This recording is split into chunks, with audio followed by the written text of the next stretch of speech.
प्रसन्नता होगी, यही यत्न है। और महाराज आगे भगवान को विश्वामित्र जी की यज्ञ रक्षा के लिए और धनुष यज्ञ के लिए जाना है। इस नाते प्रभु ने हनुमान जी महाराज को खूब प्रेम से समझा करके कहा कि जाओ हनुमान जी, मैं आपसे किष्किंधा में मिलूंगा, आप जाकर वहां पर प्रतीक्षा कीजिए।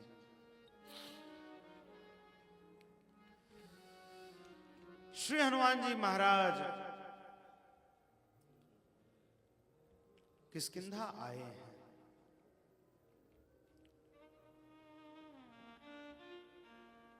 अब यहां पर जब लौट कर आए, स्वामी के विरह में दुखी हैं, भोजन नहीं करते हैं, जल नहीं पीते हैं, और तो और न माता के सन्मुख बैठे हैं, न पिता से कोई परिचर्चा हो, कोई जगत व्यवहार नहीं।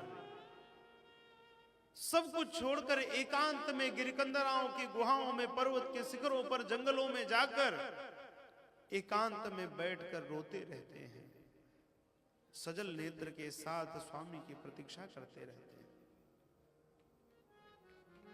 हैं। राम नाम मात्र का अवलंब है, राम राम राम राम कह रहे हैं। शरीर दुर्बल होता जा रहा है। शाम को जैसे तैसे मां बन के कंटक मार्गों में ढूंढ ढूंढ कर, कभी पर्वतों की गुफाओं से ढूंढकर हनुमान जी महाराज को समझा बुझा कर ले आती है। हनुमान जी बेटा, स्वामी मिलेंगे, स्वामी ने तुम्हें वचन दिया है ना, वचन दिया है तो निश्चित मिलेंगे। राम जी अपने वचन के पक्के हैं।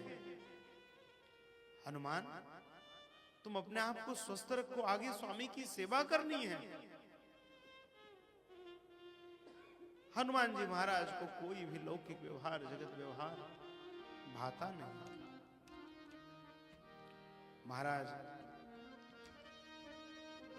पिताजी ने बहुत समझाया और समझा बुझा करके हनुमान जी को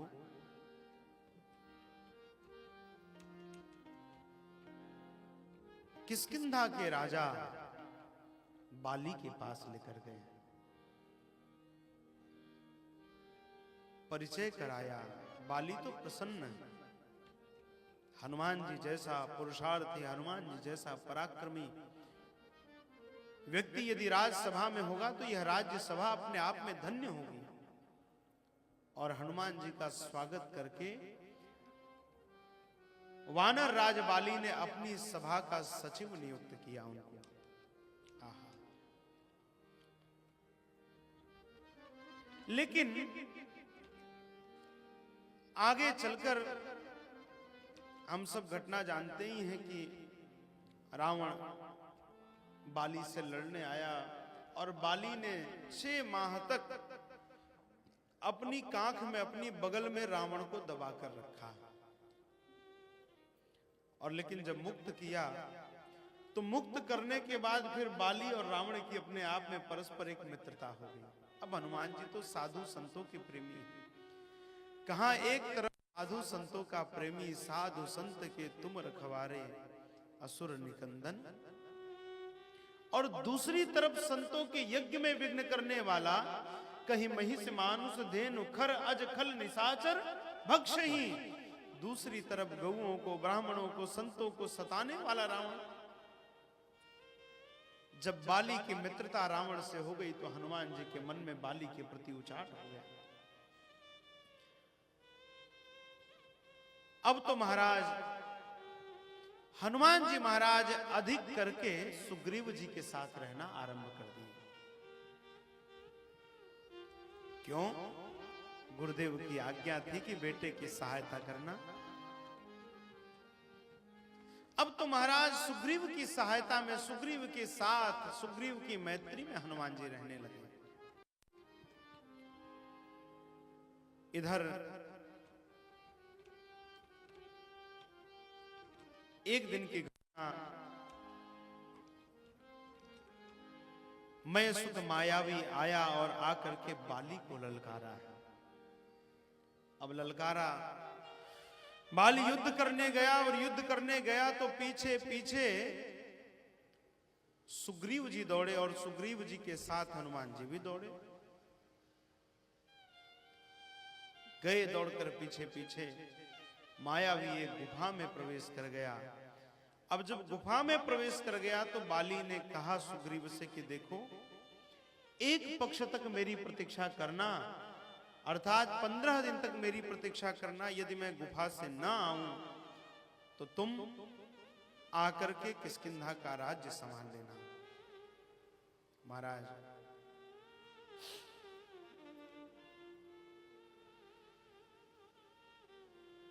बाली गया युद्ध करने गुफा में। हनुमान जी महाराज सुग्रीव के साथ बाहर बैठकर प्रतीक्षा करते हैं। 15 दिन की बात छोड़ो, 1 माह तक बैठे रहे और फिर उसके बाद गुफा से भारी रक्तधारा निकली तो सुग्रीव जी के मन में आया कि भाई की आज्ञा थी, हो कहीं न कहीं कुछ दुर्घटना हुई होगी। और महाराज गुफा के द्वार पर बड़ी सी शिला लगाकर बंद करके वहां से आए। बड़े दुखी थे, व्यतीत थे, लेकिन राज्य को तो संभालना ही पड़ेगा। राजा विहीन राज्य, राजा विहीन जो राज्य होता है उसमें राज्य को भी कष्ट होता है, प्रजा को भी कष्ट होता है। इस नाते सचिवों ने, मंत्रियों ने मिलकर के सुग्रीव जी को किष्किंधा का राजा बना दिया। अब महाराज इधर पीछे से बाली आया और आकर के जब ऐसी परिस्थिति देखी तो बड़ा क्रोधित हुआ। और क्रोधित होने के बाद सुग्रीव जी को ताड़ित करता है, दंडित करता है और तो और उनकी पत्नी को भी बंदी बनाता है। सुग्रीव जी प्राण बचाकर भागते हैं। भागते भागते वह भी पीछे दौड़ा, लेकिन आगे जाकर सुग्रीव जी के ध्यान में था कि बाली ऋष्यमुख पर्वत पर नहीं आ सकता है। क्यों? क्योंकि एक बार बाली किसी असुर से लड़ रहा था। वह असुर महिषी के रूप में, भैंसे के रूप में हो गया और फिर बाली ने उठाकर जब उसको पछाड़ा, उसके प्राण निकल गए, लेकिन साथ ही उसके शरीर की जो रक्तधारा थी वह ऋष्यमुख पर्वत पर साधनारत संतों के ऊपर पड़ी। संतों की साधना भंग हुई। संतों ने शाप दे दिया, यदि बाली इस ऋष्यमुख पर्वत पर आता है तो उस बिना कारण के ही बाली की मृत्यु हो जाएगी। महाराज सुग्रीव गए और वहां पर रहकर अपने प्राणों की रक्षा कर रहे हैं। अब देखो, विश्वासो गुरु वाक्येसु, गुरुदेव को दक्षिणा दी थी कि आपके पुत्र की प्रत्येक परिस्थिति में रक्षा करूंगा, उनका साथ दूंगा। बाली बहुत प्रयास करता है कि हनुमान जी मेरी सभा में रुक जाएं, मेरे परिषद में रुक जाएं, मेरी मंत्री परिषद में रहें, लेकिन ना, गुरुदेव को वचन दिया है। और महाराज हनुमान जी भी सुग्रीव जी के साथ चल दिए और ऋष्यमुख पर्वत पर श्री रघुनाथ जी की प्रतीक्षा कर रहे।